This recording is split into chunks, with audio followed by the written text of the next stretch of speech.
प्रयागराज की सेना में सभी शामिल है, चाहे वो हिमालय हो, विंध्याचल हो, धरती की समस्त तीर्थ ही उनकी सेना है, सभी आकर सिर नवाते हैं। तो उनका कोष बढ़ता ही रहता है, वहाँ लोग नित्य निरंतर तप करते ही रहते हैं। तो ऐसा उनका मजबूत किला, कभी कोई पाप ताप भेद नहीं सकता।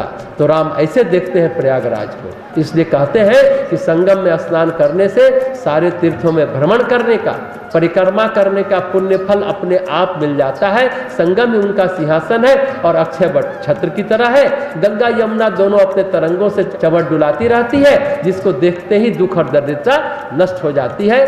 तो ऐसे है महाराज, ऐसे पुण्यशील राजा के रूप में भगवान राम तीर्थराज प्रयाग को देखते हैं। किसी भी तीर्थ में मनोकामना कैसे पूरी होती है, तो गोस्वामी जी कहते हैं अयोध्या कांड के 105वें दोहे में, से वही सुकृति साधु सुचि पावही सब मन काम, बंदी वेद पुराण गण कहीं विमल गुण ग्राम। पुण्यात्मा पवित्र साधु उसकी सेवा करते हैं और सब मनोरथ पाते हैं। वेद और पुराण के समूह भाट है जो उनके निर्मल गुण का बखान करते हैं। भाट जो सबकी बड़ाई करते हैं ना, कहते हैं भाट अब कौन है, भाट तो अब दूसरे शब्दों में बोलते हैं कि चापलूसी करता है, लेकिन वहाँ भाट का मतलब है जो निर्मल गुण गणों का बखान करते हैं। मनोकामना की पूर्ति के लिए तीर्थ में जाकर के क्या आचरण चाहिए, सेवा का भाव होना चाहिए। आप यहाँ आए हैं, यहाँ रहते हैं, तो आपके अंदर सेवा का भाव हो। सुकृति यानी अच्छे कर्म, साधुता यानी आंतरिक पवित्रता, शुद्धता, शुचि यानी पवित्र भाव। ऐसे व्यक्ति यानी अच्छे कर्म करने वाले साधु पुरुष और पवित्र हृदय वाले जब सेवा करते हैं तीर्थ में, तो उनकी मनोकामना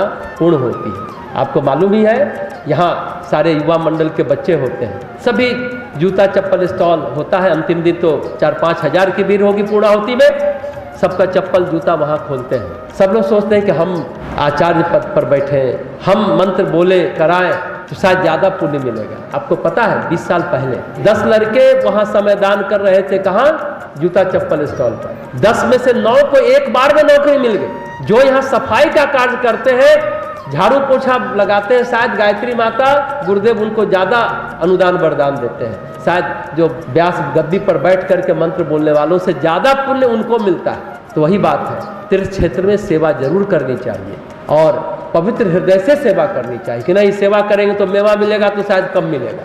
पवित्र हृदय से सेवा करते हैं तीर्थ में, तो सारी की सारी मनोकामनाएं पूर्ण होती हैं। जैसे राजाओं का गुणगान करते हैं चारण लोग, वैसे ही प्रयागराज का गुणगान करते हैं वेद और पुराण। आगे की चौपाई में गोस्वामी तुलसीदास जी कहते हैं, को कही सकई प्रयाग प्रभाव, कलुष पुंज कुंजर निर्राज, अस तीरथ पति देखी सुहावा, सुख सागर रघुवर सुख पावा। पापों के समूह रूपी हाथी को मारने के लिए सिंह रूप प्रयागराज का प्रभाव यानी महत्व और महात्म कौन कह सकता है। ऐसे सुहावने तीर्थराज का दर्शन कर सुख के समुद्र रघुकुल श्रेष्ठ राम जी भी सुख पाने लगते हैं। श्रेष्ठ राम जी ने भी सुख पाया वहां पर जाकर। सच कहा जाए तो तीर्थराज प्रयाग की महिमा अकथनीय है, जितनी कही जाए उससे भी ज्यादा है। धर्म अर्थ काम मोक्ष को लुटाने वाली यानी वितरित करने वाले तीर्थराज प्रयाग की महिमा कैसी है, तो कलयुग के पाप ताप हाथी की तरह है। उसका दलन करने के लिए प्रयागराज सिंह की तरह है। हाथी की तरह पाप हो, उसको दलन करने के लिए प्रयागराज सिंह की तरह है।